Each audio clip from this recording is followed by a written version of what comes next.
August 1 దగ్గరికి వచ్చింది. రేపు ఆగస్టు 1 కావడంతో చాలా మంది పెన్షనర్లు కూడా మళ్ళీ ఒక అద్భుతమైనటువంటి అవకాశం.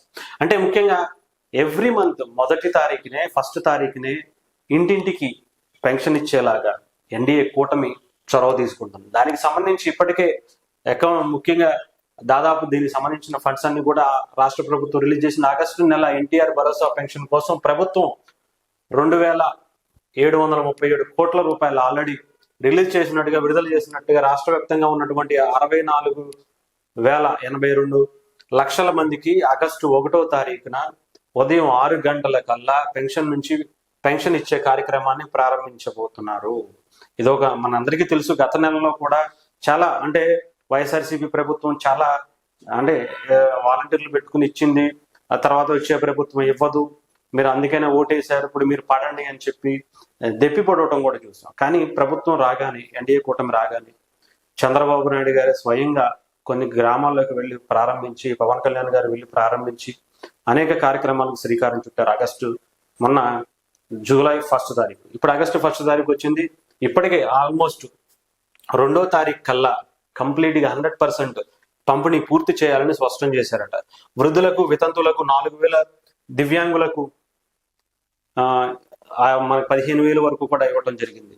అయితే దీంట్లో కంప్లీట్గా ఇప్పుడు 4,000 రూపాయల పెన్షన్ ని రేపటి నుంచి అమల్లోకి తీసుకొస్తున్నారు.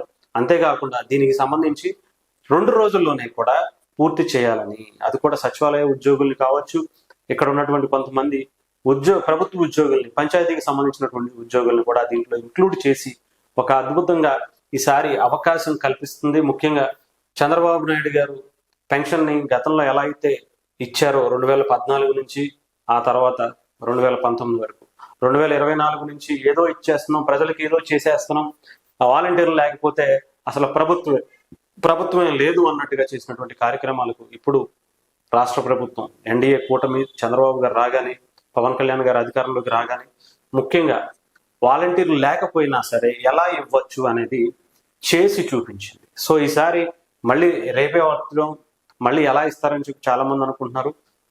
మనం ఆల్రెడీ లాస్ట్ మంత్ చూసాం. ఈసారి కూడా పెద్ద ఎక్స్పెక్టేషన్స్ కాదు, కానీ ఈజీగా అంటే 1, 2వ తారీఖుల్లోనే గవర్నమెంట్ శాలరీస్ కూడా, అంటే గవర్నమెంట్ ఎంప్లాయీస్ శాలరీస్ కూడా గత ప్రభుత్వంలో ముఖ్యంగా ఎప్పుడు వస్తాయి, ఏమొస్తాయి, ఎవరికి ఎప్పుడు ఇస్తారో అనేది కూడా కంప్లీట్ గా మర్చిపోయిన పరిస్థితి. కానీ ఇప్పుడు వచ్చిన గవర్నమెంట్ ఎంప్లాయీస్ కి శాలరీస్ 1 తారీఖుతో పాటు పెన్షనర్స్ కూడా పెన్షన్స్ కి ఇవ్వాల్సినటువంటి అనేక మందికి, అలాగే వితంతువులకు కావచ్చు, వికలాంగులకు కావచ్చు, వృద్ధులకు కావచ్చు, వీళ్ళందరికీ కూడా 1వ తారీఖు, 2వ తారీఖుల్లోనే పెన్షన్ కార్యక్రమాన్ని, ఇంటింటికి వెళ్ళి ఇవ్వాల్సిన కార్యక్రమాన్ని కూడా రేపే మళ్ళీ శ్రీకారం చుట్టారనుకోవచ్చు.